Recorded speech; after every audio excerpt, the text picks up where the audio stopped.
Welcome back to Temple. My name is Courtney Tiffany. Today I want to talk about the 5 stages of a spiritual awakening. This kind of homecoming, or this yearning to like come home to ourselves, to find our voice, our truth. You can look at it like personal growth, a spiritual journey. Some call it enlightenment. Some call it, in the Celtic, Avalonian tradition, it's parting the mists, returning to Avalon. And there's these like 5 stages that we all go through essentially. And so I kind of want to explore those stages today, also weave in my own personal experiences, and kind of tell you the truth about a spiritual awakening, because it's not like this like light bulb, like glorious moment coming to the divine. Like, it's messy, it's chaotic, it's confusing. Sometimes it's like you're in murky waters, and it's a constant evolution, right? It doesn't just end. There is no end point, right? We all say we want enlightenment, we want to be spiritually awake, right? But it's a continuous process, one that you're constantly tweaking and like recalibrating. And life is not meant to live in this linear fashion, right? We think, and even talking about the 5 stages, right? It's not like you check off all the boxes like, okay, 1, 2, 3, 4, 5, I'm done. I'm awake. I'm perfect. Like everything's easy and blissful. Like that's not life, right? It's this end point. What it means to be spiritually awake is this sacred dance. It's this seasonal spiral living. And then also keep in mind too, as we're like going through the phases, that a season is not based on like a calendar year, right? It's however long that you need to go through, right? A season of your life could be 1 or 2 years, or it could be a week. Like it's a constant process, right? So I feel like it's taken me 5 years, probably longer, since I even started on my journey. I've always been a spiritual person. I grew up going to church when I was younger, and there was this yearning to want to like be a part of something bigger, right? This constant search for meaning, and just me as a person, as an individual, I want those deep conversations. Like I want life-altering soul connection with another human being. I don't really want to talk about the weather. Like I don't like that shallow, like surface level stuff. Like, oh, hi, how are you? Like the pleasantries. Like if you want to get to know me, like we're going to go there. And that's how I've always been. And so I've always been on this search for truth my entire life.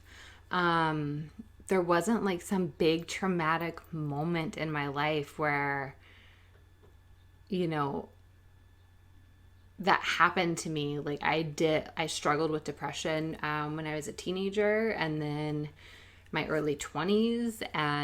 But it was just, it felt like I was just going through the motions, especially in my 20s. Right after I graduated college, like finding a job, like was a lot harder. And it was just, I didn't enjoy what I was doing. It was like, is this all there is to like being an adult? Like, is this it? Right? Is this what I've like gone to school for my entire life? Is this moment, right, where I'm like buying a house, getting married, doing all the things I thought I was supposed to.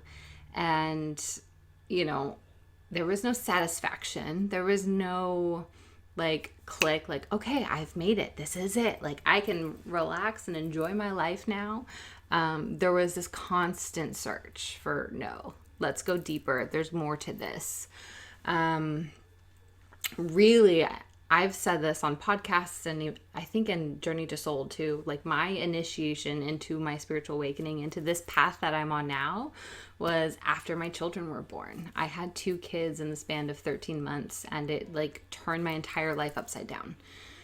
Going from working full time in like a rewarding career in healthcare and then staying at home with 2 babies in diapers.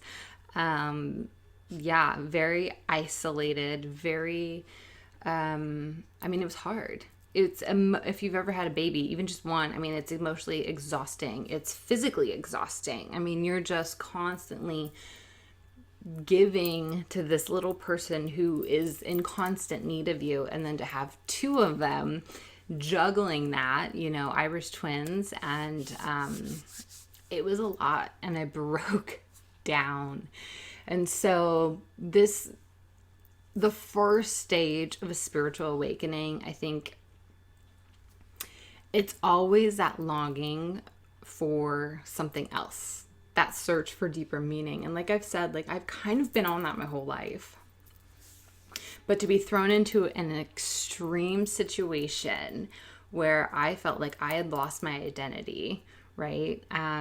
Just switching roles, stepping into motherhood, I felt very disconnected from who I was, like on a soul level, just as a person, as an individual, as Courtney.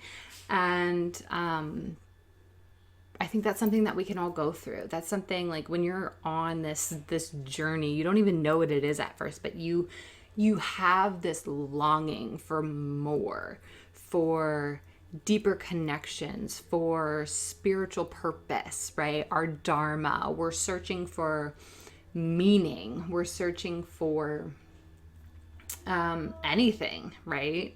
And sometimes too, it can also appear as like a memory or a longing, like you're drawn to something. Maybe it's like a culture. For me, it was like my Irish heritage. This, like I've wanted to go to Ireland my entire life. It's still on my bucket list. Just this deep, like inner knowing that like there's something there that I need to go and find out. Like I need to explore, right? Something that doesn't make sense to me, but like on a deep soul level, there's this longing to like go and learn more about it. And I've always been drawn to Celtic mythology, and just Irish heritage and culture and music and anything and everything. And so it was also that too, right? This beginning stage, this first stage is this longing, this search for something else. And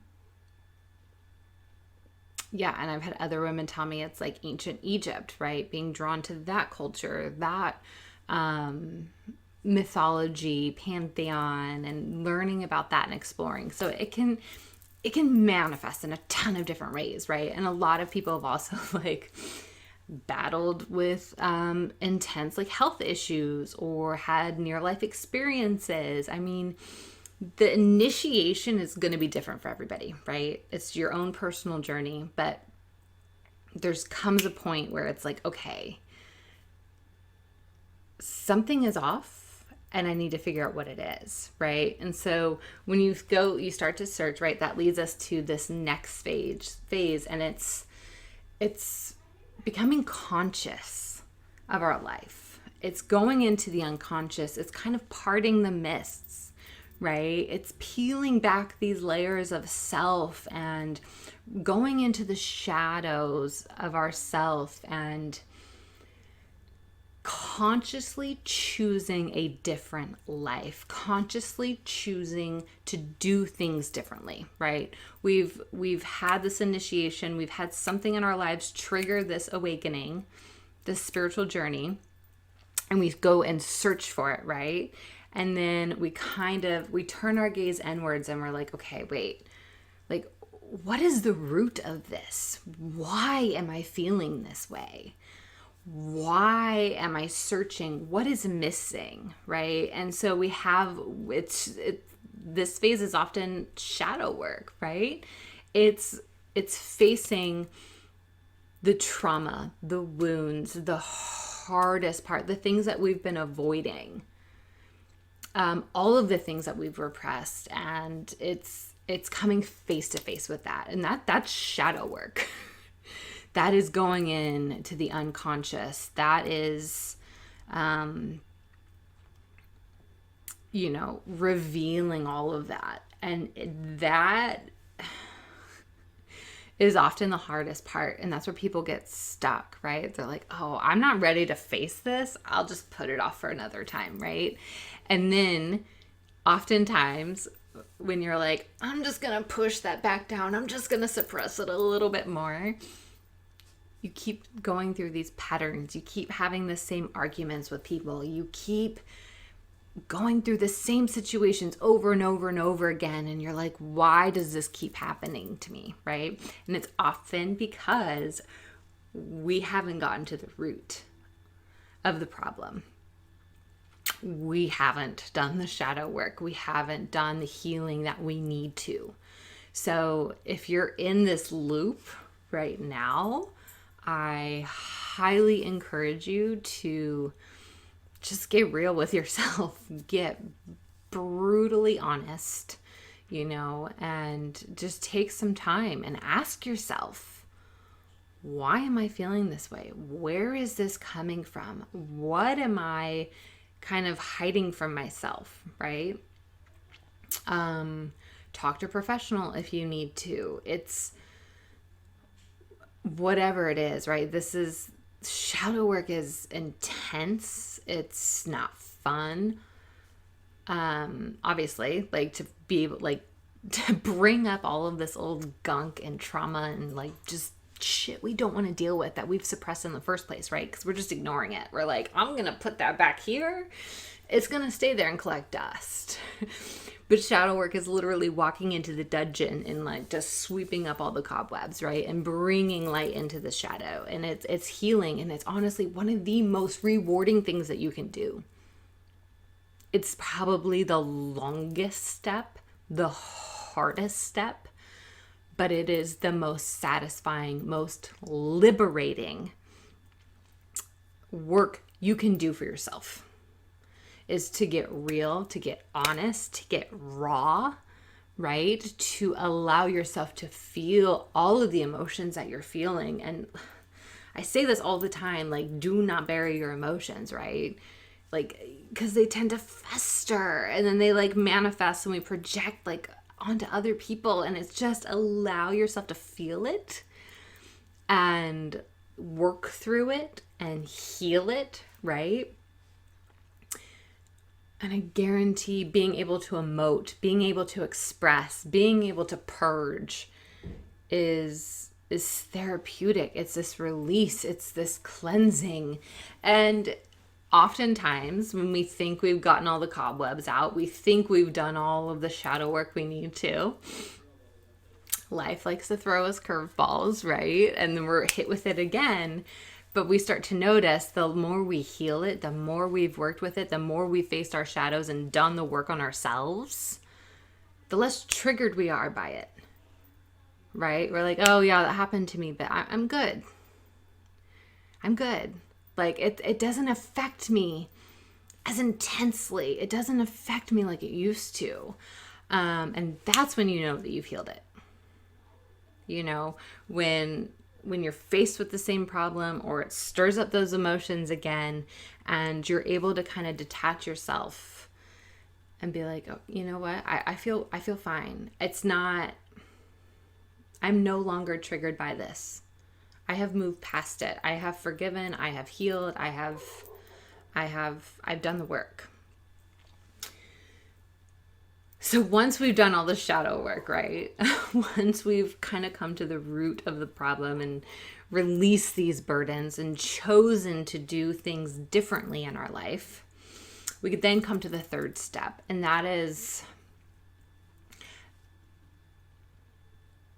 reclaiming our sovereignty, reclaiming ourself.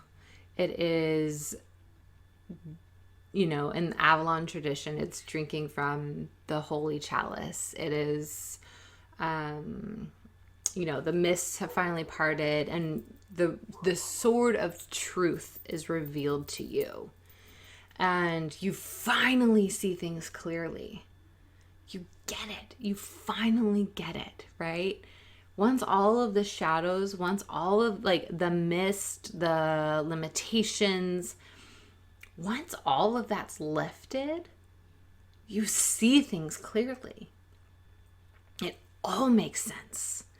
And you realize that you are this divine, sovereign being. And, you make the changes, you implement the changes in your life, right? To not go back to that place that you once were, right? You're no longer the person that you were at the beginning of the journey, right? In the second phase, you're in the cauldron, you're in the cooker, you're doing all the work, right? And then when you're reborn, when you step out of it, when you come up from the shadows, from the underworld, you're reborn and you see this bright light, and it's clarity, it's rejuvenation, it's rebirth. And it's beautiful. And you realize, I don't want to go back into the cauldron. This is much more fun. And, I have to put things in place, right? Either a daily practice. For me, that's what it's always been. It is sitting down with myself, because I realized, I'm a recovering people pleaser, constantly overgiving. That was, as an empath, as somebody highly sensitive, being able to tune into other people's energy and just wanting to help and nurture. I constantly was overgiving, and it drained me. And having two kids, 2 infants, it physically, emotionally, spiritually, I was the empty chalice. My cup was not full. And that's what it took to realize that I needed to have time every single day to myself. And that's what my spiritual practice, that's what my daily practice is for. And this is what I talk about in Journey to Soul. In my first book, establishing that routine for my mental health, for my spiritual well-being, and also for my physical body, right? Nourishing mind, body, and soul. And that is the third stage. It is putting those practices into place, right? It is implementing the changes that need to be made, whether that's, setting up boundaries with somebody who constantly takes advantage of you, and you start to notice too, when you do the work, when you go through this journey, things just start shifting on their own. Oftentimes, our diet changes, the music that I listen to changed, the people that I surround myself with. I don't have time for anybody who's just going to complain and whine and just bitch about their life all day. I don't care. You can do something about it, but that's kind of, I no longer feel the need to help and insert myself in the situation to help them, but rather hold space for them, right? Listen. Because I understand, just talking, talk therapy is extremely therapeutic, right? But there's this energetic, boundary now, between me and those people. It's where I'm not taking on all their crap as an empath. I'm holding space. I am lovingly accepting them and witnessing them, but doing my own inner work and coaching women and talking with, thousands of other people who have gone through the same thing. I can't do the work for you. You have to do the work. This is a personal journey, right? If your life is just that hard, that complicated, that dramatic, that whatever, right? It's you that has to do the work. It's not me. I can guide you. I'm guiding you right now, telling you this is kind of the phases. These are like, this is the path to enlightenment, but it's also the reality of a spiritual awakening is that no one can do it for you, right? And it requires self-discipline. It requires self-love. It requires patience. It requires, strength and perseverance to not give up on yourself, right? To constantly remind yourself as somebody, this is coming from somebody who still is an overanalyzer. I was very much like up here, right? Not really living from heart, from soul. I'm constantly talking to myself and imagining like worst case like scenarios and just overthinking everything, and it blocked the flow. It just blocked what was naturally kind of coming, right? When you get stuck up here, it kind of just blocks everything from occurring and from settling into place and changes being made, because you're up here. You can't see it when you're up here, right? Even though it's right in front of you. I feel like I went off topic, but yeah. So the third stage to recap is implementing those changes that need to be made in your life, right? So that you can go on to the fourth stage and manifest that reality, to manifest like living your authentic self, to co-create with the divine, to create your dream life, to do those things that you have always wanted to do, and to realize and to also celebrate, right? All of your growth, all of your progress, all of the changes, like how your life is different. My life is completely different from when I had kids 5 years ago. My oldest is 5.5 as I'm making this, and completely different. I wouldn't think I'd be, having a YouTube channel or a Patreon or I didn't think I would ever create an oracle deck. Part of me, like I always knew that I wanted to be a writer, that I wanted to publish a book. And I finally did that. And I celebrate that. And I cheer people on who want that for themselves too. And I know and it was not an overnight thing, right? It took years of getting out of my head, just getting out of my own way and allowing things to just flow and honoring that. And that's the fourth stage, is just like giving yourself love and praise and celebrating how far you've come. All of those things, all of the obstacles that have been thrown your way, every time that you've been triggered by something, right?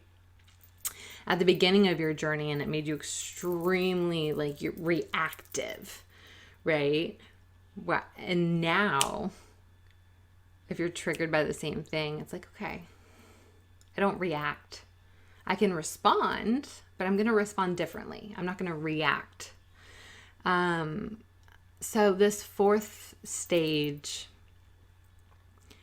is really just, you've implemented these changes into your life, and you're growing and evolving and finally living that life that you've always wanted for yourself, right? And noticing how easy it is, right? Just in this constant co-creative state with the divine, just giving over your worries, giving over your problems, asking for guidance, and having this balance between the masculine and feminine, right?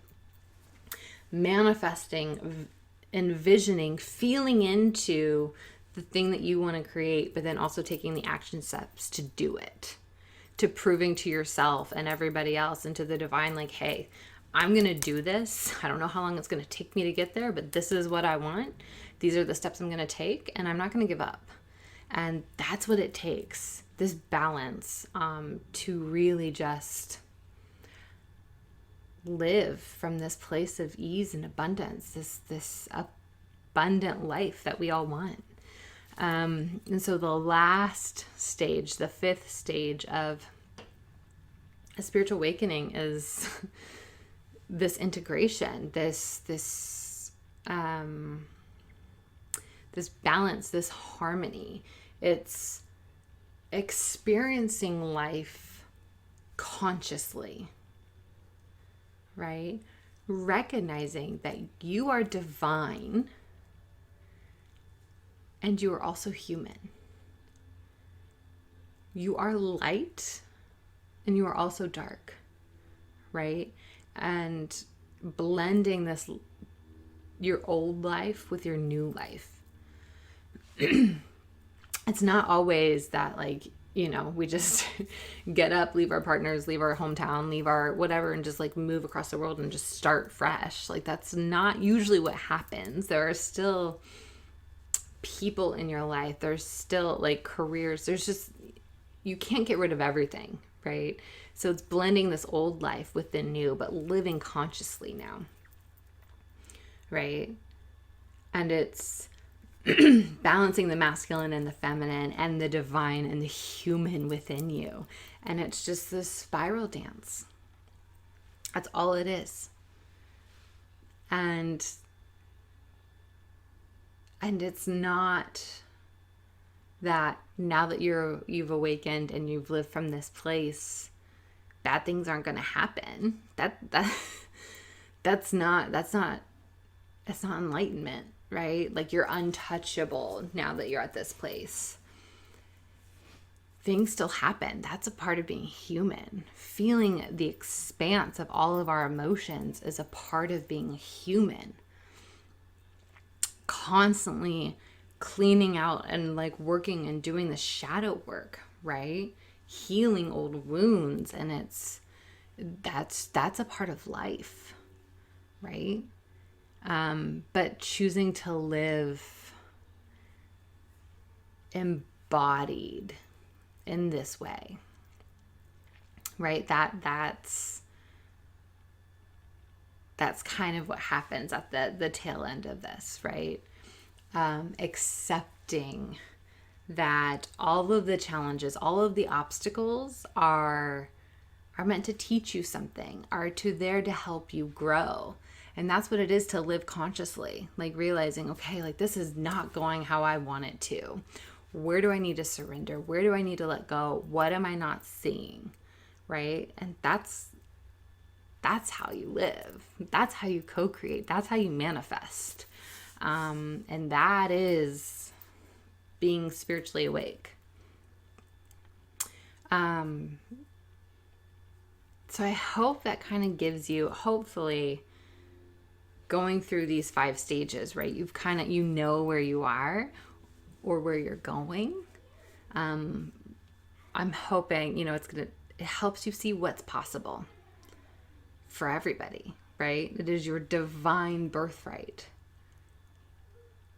to be abundant, to live the life of your dreams, to create what you've always wanted to create. But you have to do the work, right? It is a process and it is a season. And like I said, like it's been 5 years for me from starting this journey. It's not an instantaneous thing. That is not what life is about. It's about connecting with our own divinity, to remembering from this place who we are, why we're here, what we're meant to do, what we're supposed to co-create, right? recognizing that we are all equals. We are all on the same playing field, right? Just because somebody's at a different part of their journey does not mean that they have it all together, does not mean that they have it all figured out, does not mean that they don't suffer still, right? Or have obstacles or constantly have to grow. We're all evolving all the time. I'm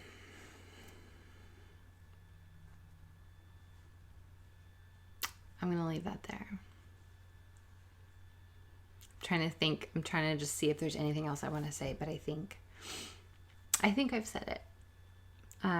So thank you so much for joining me in this temple time. And if you want more videos over on Patreon, I am there creating videos like this every single week. So on Mondays you can join, or anytime. It's always open. The doors to the Goddess Alignment Temple are always open. So I'm wishing you health, wealth, and prosperity.